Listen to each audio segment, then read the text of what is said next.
focus on is talk about, for those of you who believe there's a glass ceiling or perceive to see it as a glass ceiling, talk about the reasons why you think the potential causes, and more importantly, forward-looking, what possible or potential solutions might be to help improve this glass ceiling phenomenon.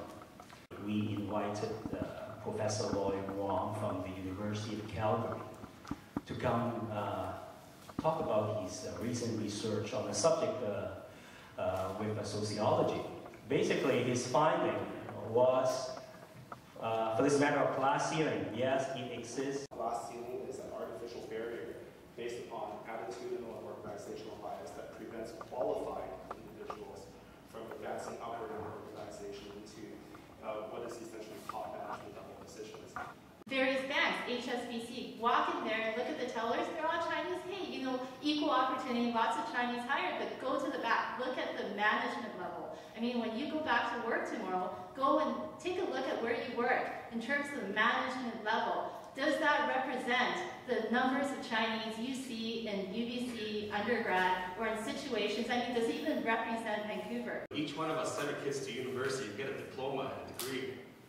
That degree is totally useless and used to wipe your butt with it. You know why? Because we Chinese Canadians here don't have the guts to empower good leadership. Every one of us have a responsibility ourselves to work hard to break that glass ceiling. Because we don't work hard, we simply accept it as a fact, that, or like a wife, and not do anything about it, then we'll be forever not able to contribute fully our talent of your training. This is not just a Chinese-Canadian issue. This is a Canadian issue. Because without allowing everyone full participation and full contribution of what you are fully capable of, Canada, as a country, suffers. And there are so many foreign trained professionals who come to this country and not able to go back to their profession. That's even sadder. Able to practice the original occupation that they were trained for. Canada's GDP, according to a study done by the Royal Bank in 2005, would have increased by $13.5 billion. People who have the Chinese cultural value tend to be excelled in operational things, and less so when it comes to strategic thinking. And that's critical, because anytime you want to be in a senior management positions, you need to have the strategic thinking. For a long run, how we can educate or teach, I shouldn't say teach, but try to help the immigrants of Asian background to change or to improve their culture. It's not enough to get ahead to have just good marks. You have to have social skills. You have to be able to carry on a conversation. You have to share the same interests that your client has. That means if you don't like golf, you better learn how to play it. It means if you don't like football, you better learn how to watch it. It means that you have to learn how to use a knife and a fork in a proper way. Because it's very embarrassing to take these gold medalists out for lunch with some important clients, and they're using their knife and fork like weapons. People hire people they are comfortable with, and people that fit into their view of the world. Going back to these gold and silver medalists, they were kind of nerdy.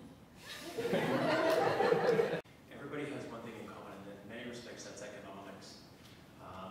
And I think economics will drive a lot of could drive a lot of the solutions to the issue. You'll see, I think, the top 100 employers in Canada are doing, for example, having codes of conduct, how their employees are to behave. They have performance-based measurement systems so that people are evaluated based on their performance, not based on what school they went to. I was talking with our recruiters yesterday, for example, and said, have you guys ever thought about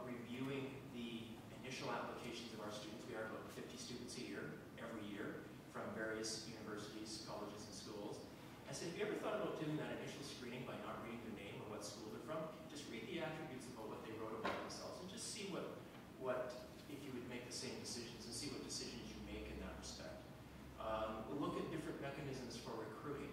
You may not always want to recruit from the same, I'll call it the same gene pool that you have done before.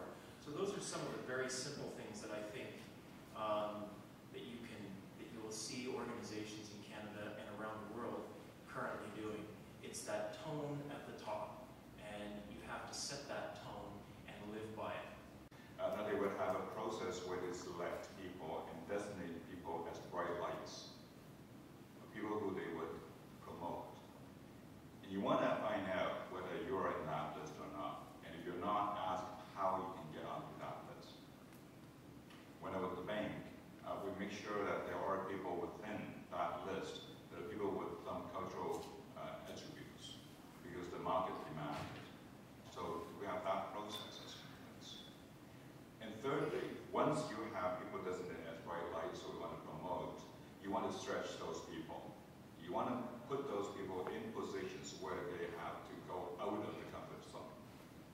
To allow them a chance to learn other things, and also have a chance for them to demonstrate that they are not that docile, quiet person they always be. To give them a chance to actually show off their talent, because a lot of times when you put people who have innate talent and well-trained background, directional thinking that you talked about earlier on, that once you put them in those positions, they will shine and they'll learn. Fourthly, is ask us to make sure that there are mentorship programs within your company. That if you want to move ahead, ask who could be my mentor. If you ask me one thing I regret in my career, that I would, if I had the chance to do it over again, what I would do differently, and that would be that I would have benefited